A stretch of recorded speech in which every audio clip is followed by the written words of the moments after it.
Hello friends, मैं हर्षिता शुक्ला आप सभी लोगों का हर्षिता क्लासेस में बहुत बहुत स्वागत करती हूँ।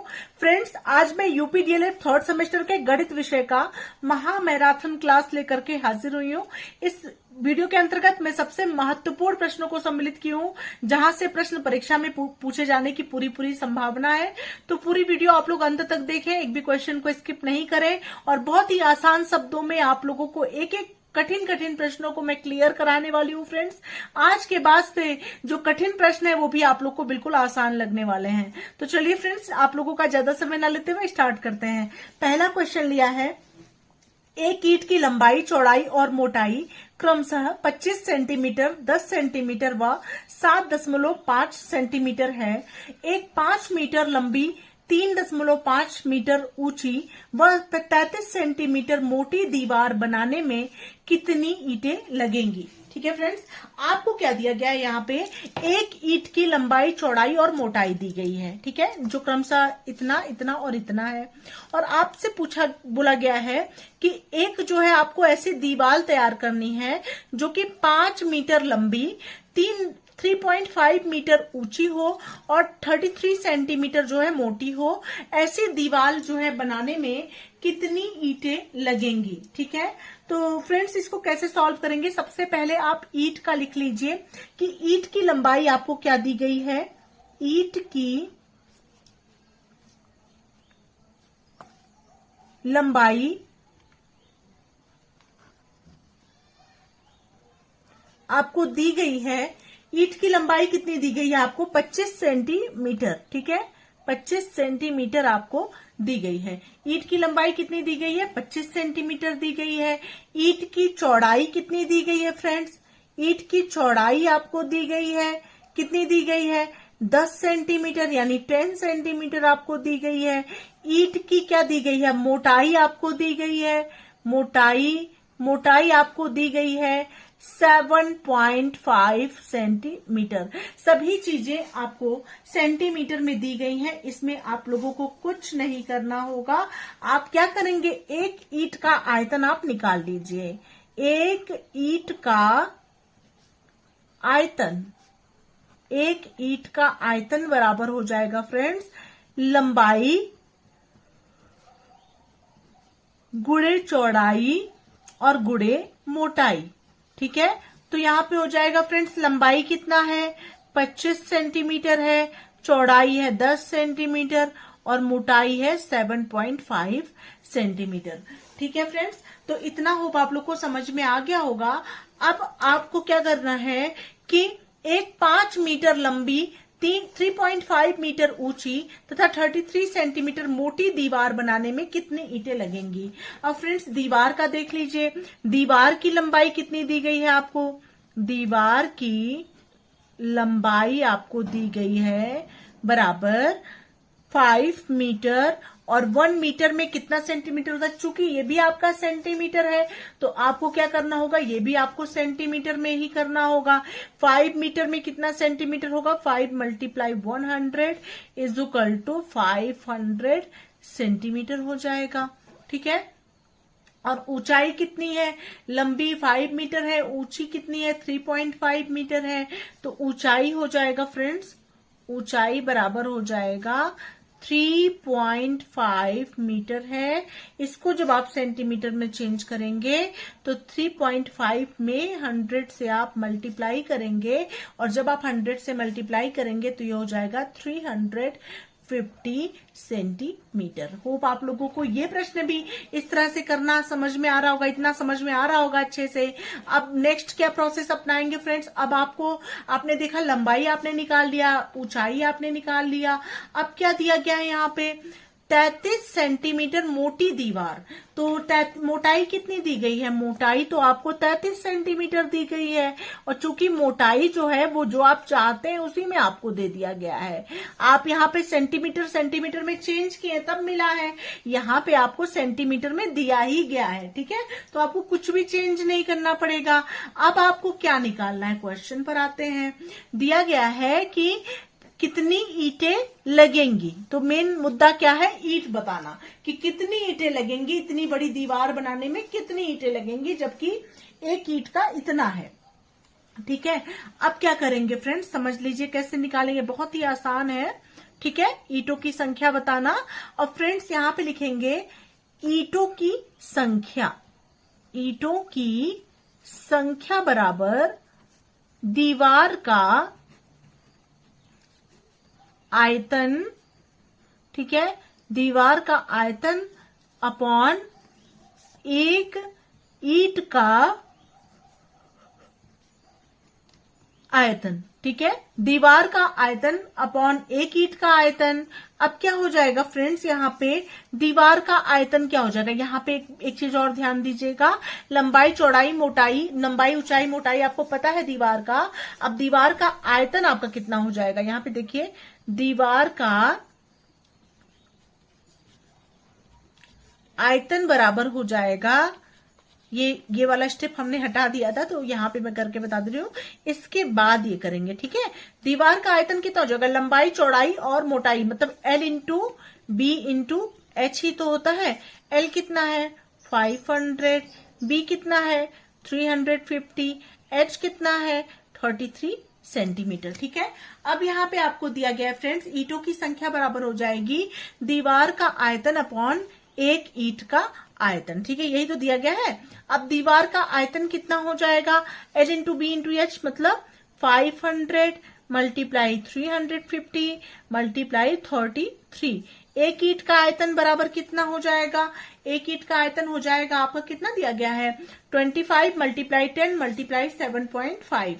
तो यहाँ पे हो जाएगा फ्रेंड्स 25 मल्टीप्लाई 10 मल्टीप्लाई 7.5। अब डिवाइड कर लीजिए, 0 से 0 कैंसिल हो गया। ठीक है, 5 पंचे 25, 5 सत्ते 35। ठीक है, अब ये 5 से इसको भी डिवाइड कर लीजिए 5 से, 5 1 जा 5, 0 0 100 आ गया। ठीक है, अब 7.5 और यहाँ पे क्या बचा 100 बचा। अब यहाँ पे पॉइंट हटाने के लिए क्या करेंगे, यहाँ पे लगा के यहाँ पे 0 बढ़ा देंगे। ठीक है, ये पॉइंट से ये पॉइंट कैंसिल हो गया। ठीक है, अब डिवाइड कर लीजिए। ठीक है, अब यहाँ पे 25 3 जा 75 होता है। ठीक है, और 25 4 जा 100 होता है। ठीक है, अब 3 से इसको डिवाइड कर सकते हैं, 3 1 जा 3, 3 1 जा 3, 0। अब 110 मल्टीप्लाई 7 मल्टीप्लाई 4 को जब आप सबको मल्टीप्लाई करेंगे तो आपका आ जाएगा फ्रेंड्स 3088। ठीक है, सॉरी 3080 ईंटों की जरूरत पड़ेगी इतनी बड़ी दीवार बनाने के लिए। ठीक है, जरूरत पड़ेगी या 3080 ईंटों की आवश्यकता होगी। ठीक है, अपने शब्दों में जो आपको आसान लग रहा है आप लोग लिखिए, इसमें कोई भी वो नहीं है कि क्या लिखेंगे, लेकिन बस कुल मिला के आंसर आपका आ गया 3080। ठीक है फ्रेंड्स, बढ़ते हैं अगले प्रश्न की तरफ। अब नेक्स्ट क्वेश्चन नंबर 2 की पर आते हैं फ्रेंड्स। 5000 के कर्ज पर रामू 2 वर्ष बाद 640 साधारण ब्याज देता है, ब्याज की दर प्रतिशत ज्ञात, मतलब कितना होगा। ठीक है, आपको क्या दिया गया है यहाँ पे, आपको यहाँ पे मूलधन यानी P आपको दिया गया है 5000 रुपीज। ठीक है, आपको टाइम दिया गया है, टाइम 2 ईयर का दिया गया है। ठीक है, साधारण ब्याज आपको दिया गया है यानी सिंपल इंटरेस्ट आपको दिया गया है 640 रुपीज। ठीक है, दर आपको ज्ञात करना है, दर परसेंट में कितना होगा। ठीक है, ये आपको निकालना है। अब फ्रेंड्स साधारण ब्याज का फॉर्मूला आप अप्लाई कर लीजिए। SI इज इक्वल टू होता है P multiply R multiply T upon 100। ठीक है, अब रेट ऑफ इंटरेस्ट आपको निकालना है तो R इज इक्वल टू हो जाएगा SI multiply 100 upon P into T। अब इसको देखिए कैसे सॉल्व करेंगे। Rate of interest R is equal to हो जाएगा सिंपल इंटरेस्ट यानी SI is equal to 640 multiply 100 upon P into T। P है 5000 और T है आपका 2 ईयर। ठीक है, अब ये 0 कैंसिल, ये 0 कैंसिल, ये आपका 0 ये कैंसिल हो गया, आपका 2 से जाएगा 2 3 जा 6, 2 2 जा 4, 5 से जाएगा 5 6 जा 30, 5 4 जा 20। रेट ऑफ इंटरेस्ट यानी आर आपका आ गया 6.4% और यही हो गया आपका आंसर। होप आप लोगों को ये क्वेश्चन भी समझ में आ गया होगा। पढ़ते हैं अगले महत्वपूर्ण प्रश्न की तरफ। नेक्स्ट क्वेश्चन नंबर 3 है फ्रेंड्स, अनिल के कमरे की लंबाई 5 मीटर, चौड़ाई 3 मीटर तथा ऊंचाई 2 मीटर है। इस कमरे के चारों दीवारों का क्षेत्रफल ज्ञात कीजिए। अनिल के कमरे की लंबाई दी गई है आपको 5 मीटर है, चौड़ाई आपको दी गई है 3 मीटर है, ऊंचाई आपको दी गई है 2 मीटर है। ठीक है, कमरे के आपको चारों दीवारों का क्षेत्रफल ज्ञात करना है। कमरे के चारों दीवारों का क्षेत्रफल बराबर 2L + B into H।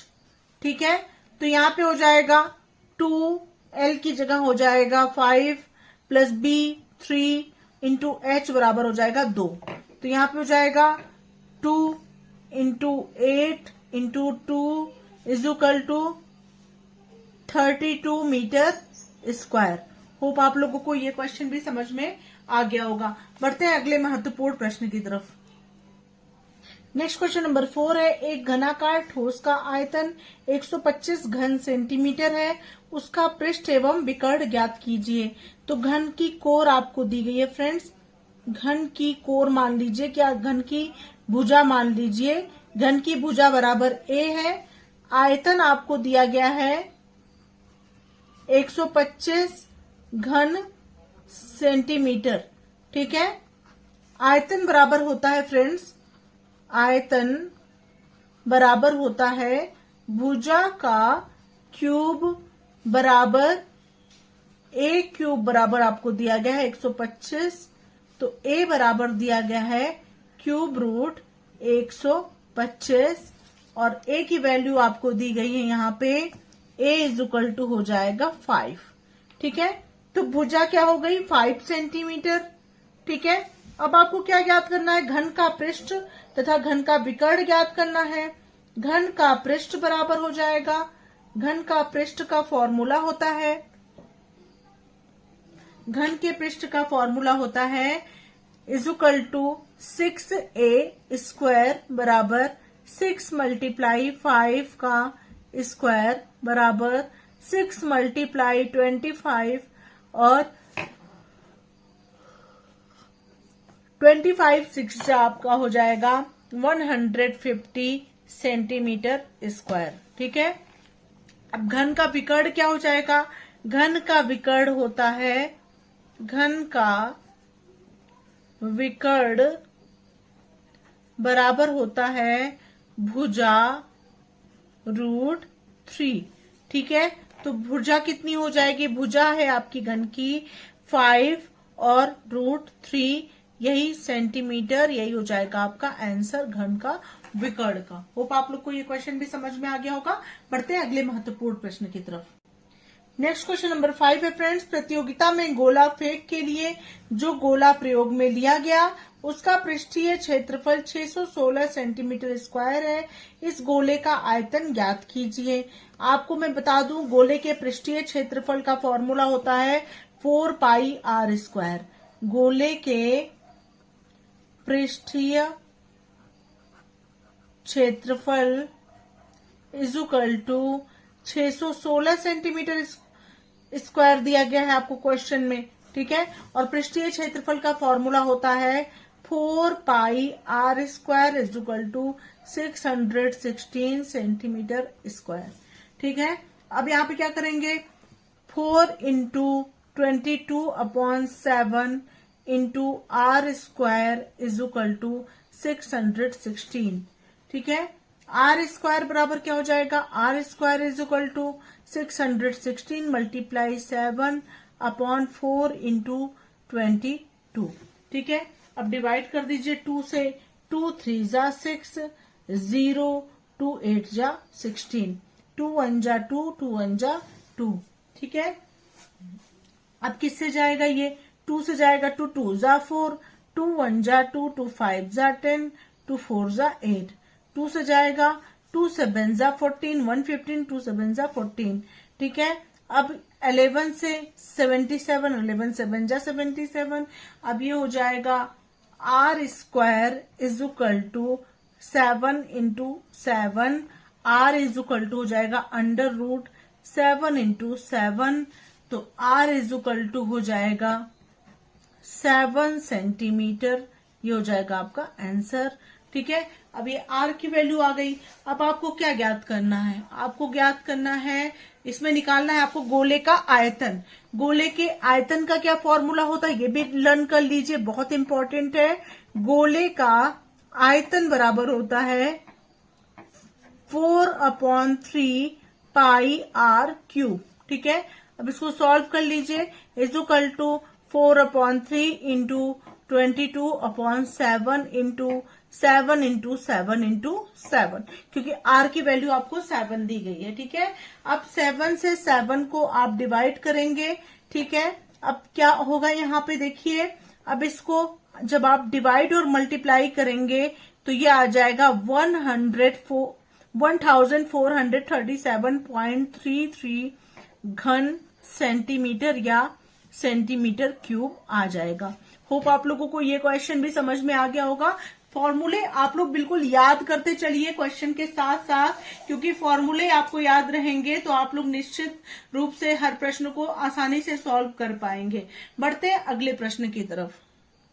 Next question number 6 है friends, 12y square minus y minus 1 का गुणनखंड ज्ञात कीजिए। यहाँ पर क्या करेंगे, यहाँ पे माइनस है फ्रेंड्स। सबसे पहले ये ध्यान दीजिए, यहाँ माइनस की वैल्यू है या प्लस में वैल्यू है? माइनस में वैल्यू है, मतलब 12 का पहले आप 1 में मल्टीप्लाई करेंगे, 12 1 जा 12 आएगा। अब दो ऐसी संख्या बीच में लिखनी है जिसको आपस में घटाने पर 1 आए, मतलब यहाँ y है ना, y के आगे कुछ नहीं है, मतलब यहाँ कहीं ना कहीं 1 है, तो माइनस करने पर 1 आए और मल्टीप्लाई करने पर 12 आए, तो 4 और 3 को आप लेंगे तो यहाँ हो जाएगा 12y square minus 4 minus 3y minus 1 हो जाएगा, ठीक है। अब इसको सॉल्व कर लेंगे, 12y square minus 4y minus minus plus 3y और माइनस 1, ठीक है, इस तरह से हो गया। अब इसको सॉल्व करेंगे, यहाँ पे इन दोनों का पेयर बन जाएगा, यहाँ पे इन दोनों का पेयर बन जाएगा। अब यहाँ हो जाएगा फ्रेंड्स, यहाँ पे 4y आप कॉमन ले लेंगे, यहाँ हो जाएगा 3y माइनस 1 और यहाँ प्लस 1 कॉमन ले लेंगे, हो जाएगा आपका 3y माइनस 1। अब एक ब्रैकेट में हो गया 3y माइनस 1 और दूसरे ब्रैकेट में हो गया 4y प्लस 1 और यही हो गया आपका आंसर। होप आप लोगों को ये गुणनखंड भी समझ में आ गया होगा। बढ़ते हैं अगले महत्वपूर्ण प्रश्न की तरफ। नेक्स्ट क्वेश्चन नंबर 7 है friends, 2 to the power 5 divide 2 to the power 8 का whole 5 divide 2 to the power 5 को सरल कीजिए। इसको देखिए कैसे सॉल्व करेंगे। अगर घातांक समान है तो भाग की कंडीशन में मतलब अगर ये बेस आधार समान है और जब भाग की दशा होती है तो घातांक आपस में क्या हो जाते हैं, माइनस हो जाते हैं, तो यहाँ पे 2 हो जाएगा, यहाँ 5 माइनस 8 हो जाएगा, bracket close, whole 5 divide 2 to the power 5, ठीक है, इस तरह से हो गया ये। अब इसको क्या करेंगे फ्रेंड्स, ये हो जाएगा आपका 2 टू द पावर माइनस 3, ठीक है, 2 टू द पावर माइनस 3 हो जाएगा और डिवाइड 2 टू द पावर 5, ठीक है। अब यहाँ पे हो जाएगा आपका 2 टू दी पावर माइनस 3 और होल 5 यहाँ पे है, ठीक है।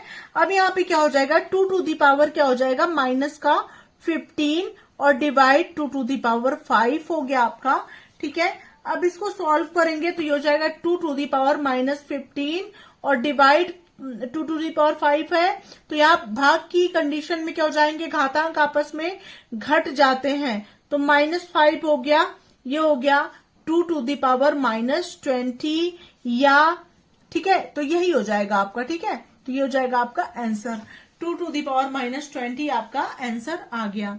नेक्स्ट क्वेश्चन नंबर, ठीक है, 8 पर आते हैं फ्रेंड्स। क्वेश्चन नंबर 8 है, एक वृत्त पर दिए हुए बिंदु से स्पर्श रेखा खींचिए। बहुत ही अच्छा प्रश्न है। अगर आपको एक वृत्त दिया गया है, उसमें कोई बिंदु दिया गया है, तो वहां से वृत्त पर क्या करनी है, आपको एक स्पर्श रेखा खींचनी है। तो फ्रेंड्स इसको कैसे सॉल्व करेंगे, मान लीजिए आपने एक वृत्त बना लिया, एक ये आपका वृत्त है, ठीक है। वृत्त का केंद्र बिंदु है O, ठीक है। और वृत्त पर क्या करनी है, एक स्पर्श रेखा खींचनी है। तो यहां से अगर एक स्पर्श रेखा ऐसे खींचेंगे, ठीक है, तो यहाँ पे क्या हो जाएगा, ये A हो जाएगा, ये B हो जाएगा, और ये जहां स्पर्श कर रहा है वृत्त को, ये हो जाएगा बिंदु P। तो यहाँ पे केंद्र बिंदु आप दिखा देंगे, सॉरी, वृत्त का केंद्र बिंदु आप दिखाएंगे, केंद्र बिंदु है O, और वृत्त का स्पर्श बिंदु है, स्पर्श बिंदु है P, और स्पर्श रेखा जो है वो क्या है, स्पर्श रेखा बराबर है AB। होप आप लोगों को ये प्रश्न भी समझ में आ गया होगा। इसी के साथ इस वीडियो को ही पर एंड करते हैं। मिलते हैं नेक्स्ट वीडियो के साथ, तब तक के लिए thank you so much friends, thanks for watching my video.